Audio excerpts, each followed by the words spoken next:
Oh, that would be a pretty cool coin if it ever existed. A 10-ounce silver with a 1.3-ish ounce gold coin stuck right in the middle. But alas, it is not. And nevertheless, we can but admire the beauty of gold and silver, and it's doing what we want it to do. It's preserving wealth, it's preserving money, it's preserving buying power, more importantly. Everything's going up in price. Cost of living is real and it's scary. And not only the cost of living, but compounded with the massive devaluation of currencies and also the devaluation of stocks and shares at the moment. Goodness me, if you look to need to sell, you're in trouble. But gold and silver are doing exactly what you want them to do, just improving day by day. So is now a good time to buy at these all-time highs? It seems like I've done this topic over and over again, and every time I've done it, gold and silver have gone up in value once again. So the answer, in my opinion, would be yes.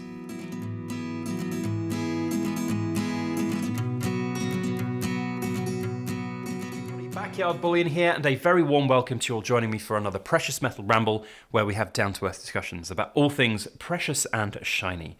And let me tell you, owning precious and shiny things gives me a really nice warm fuzzy feeling inside. Now, I'm very fortunate that I got started stacking a decade ago, and a lot of the gold and silver that I've bought over the last decade is now way up in value.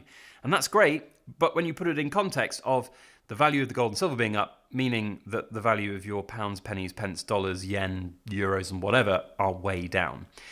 So it's a mixed bag of emotions, isn't it? Because you want your gold and silver to go up in price, but that means that your currency is going to devalue and you're going to have less buying power. And we're seeing that in action nearly every single day. Things seem to be going up in price, or the value of our currency is devaluing, obviously. Stocks and shares being the animal that they are right now, with the world of potential tariffs and other bigger geopolitical factors affecting global trade. It's certainly an interesting time to have gold and silver, and it's certainly an interesting time to be looking to buy gold and silver. I mean, heck, for the last couple of weeks and months, I've been doing a video almost once a month, even a couple of every weeks, basically saying, gold's at a new time high, should you buy? And the answer is unequivocally, that's a really hard word to say, unequivocally, yes. But if it's right for you only. Don't go and buy a bunch of gold and silver just because you think you're going to get rich next week, next year, because, as I said at the beginning of the video, the only reason that gold and silver are where they are right now over this last decade for me is because the value of the currency has gone down so much and everything is worth a lot more, but not in a good way, if that makes sense. So, I mean, your house prices have gone up, your grocery prices, egg prices, anything has gone up, and everything has gone up. You could have invested in eggs if they didn't have a particular shelf life, but the point here is that gold and silver are great, and you should not get disillusioned by the fact that there are prices at all-time highs, because it's all relative. Buying gold today is exactly the same as buying gold 10 years ago, in my opinion. In my humble opinion, it is.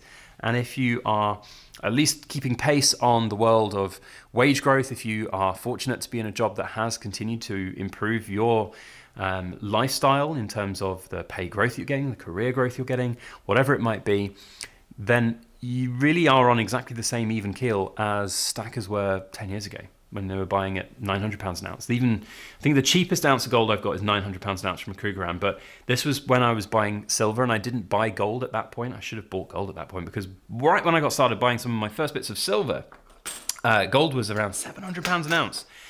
And there are certainly some horrible little hindsight gremlins within my soul that says, why on earth did I not put everything into gold back in 2014, 2015?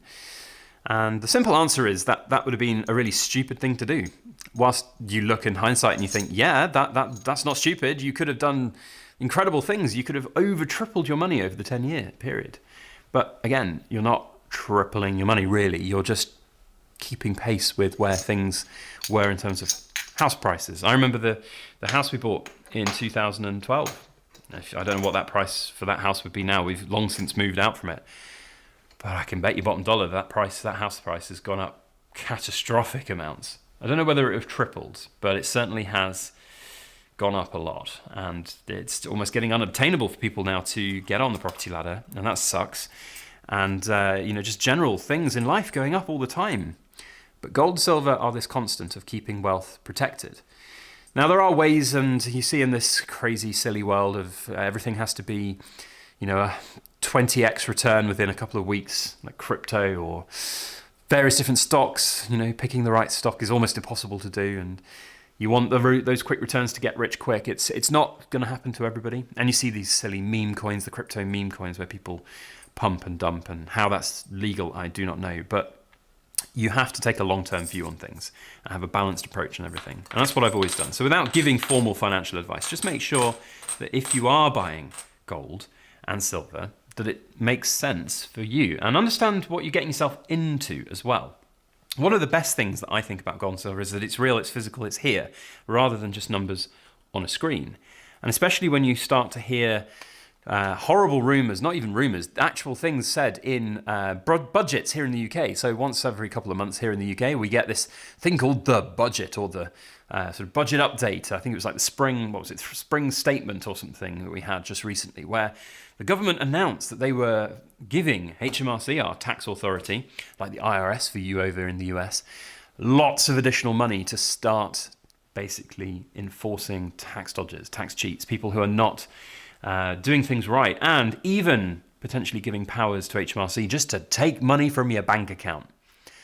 Well, they can't take the silver and gold from your security deposit boxes or from your home safes without a lot of help. I mean, let's be quite frank. If you really are in that much trouble that HMRC are coming to your door to confiscate your gold, you're in some serious doo-doo.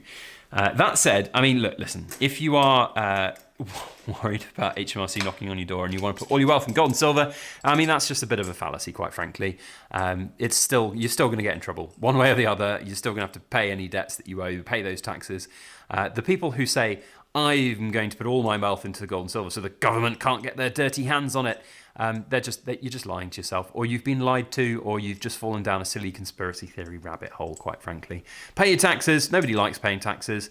Although I have said in the past that I like paying taxes. I do quite like paying taxes for a number of reasons. First, if I pay some taxes, it means that I can actually put money into my pension scheme, my self-invested pension scheme, which is a really great tax vehicle that you get your tax back straight away. Yes, you can't touch that money for a long time, but if you're not planning for your retirement, then you're going to be in trouble when you get to the point in your life where you maybe want to stop working or not do what you're doing anymore and rely on other forms of income. So research your own tax situations, I would say, and research your own pension situations without giving financial advice. I mean, honestly, it's so important to plan for the future. But one thing that is always really funny is people going, I'm going to put all my money in gold and silver and then just hide it from the government. They're always going to know, I'm afraid. It's just, how have you bought that stuff? Have you paid with cash, your life savings? You take the cash out of the bank? Well, they know what you've done with the cash. They've got the cash out. There's going to be an email trail. There's going to be, unless you've literally found some skullduggery man down at the pub, or woman, could be a woman, who knows, who's got a trench coat and a roll of gold bars in that trench coat, which would be an incredibly heavy trench coat. You're not going to be off the radar. You're not going to be able to keep that money away from the man, from the government. And the whole concept of that is, I think, a little bit of a fallacy and something that people joke about sometimes. They go, yes, all my gold and silver was lost in an unfortunate boating accident. Well, those people could be in for a bit of a shock one day when they maybe need to or come to sell their gold and silver, and they are then questioned by the tax authorities and the banks and tax authorities have the power then to just eradicate the bank account and the money that's come into your account.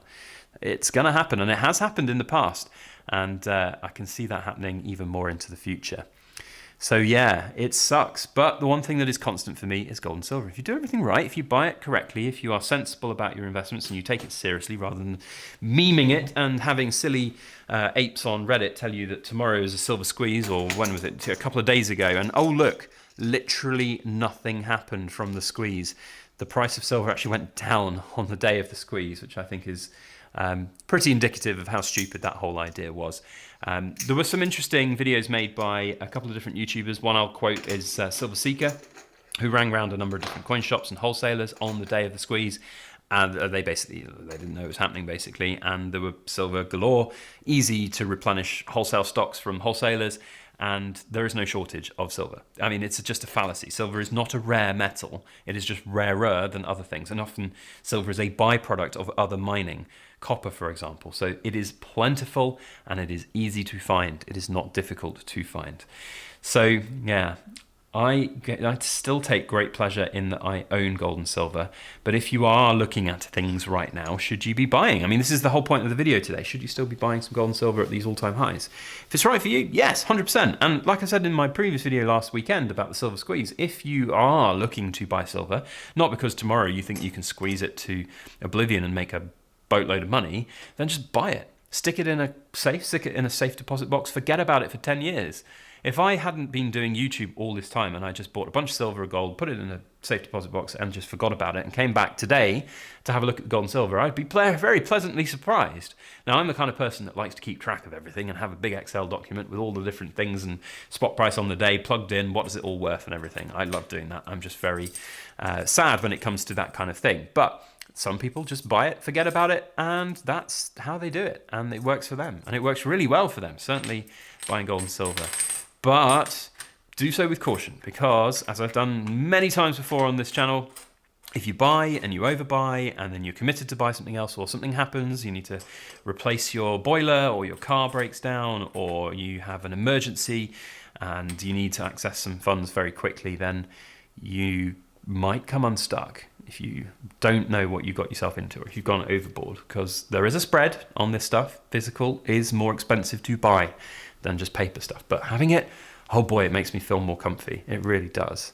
And I hope that a lot of other people feel that way too. So let me know your thoughts. Cool Kids Club, we need something for you to quote down in the comment section. And I don't think I've got something with a serial number down here. So instead, what we're going to do is we're going to have a look at this beautiful 100 soles gold coin. It's absolutely amazing. And I do believe there is a number here on this coin which gives the total grammage, which is 46.8071. So if you're cool, quote me serial number 46801 down in the comments. And that's a really important number to quote as well, because when we get to 75,000 subs, I'm going to choose one random video and then look through the comments and choose one random cool kid to win a special prize. So get that comment down below. That's it from me. Love this coin. Absolutely stunning. Beautiful, beautiful coin. Definitely gone up in value, even though I bought it at a premium. I can't remember what the premium was now. I've got it written down somewhere. But again, gold and silver doing what they want to do. Let me know your thoughts down in the comments. What are you doing right now? Are you buying more? Are you buying less? Are you going to be having a load more silver and gold added to your stack in 2025? It'd be great to hear your thoughts. Otherwise, that's it from me. We'll see you on the next video. As always, please make sure that you like, share, comment, and subscribe for more.